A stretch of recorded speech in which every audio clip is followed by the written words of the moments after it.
నీ దివ్య సన్నిధి బహు విస్తారమైన నీ కృప నాపై చూపితివి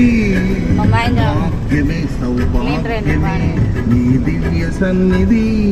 బహు విస్తారమైన నీ కృప నాపై చూపితివి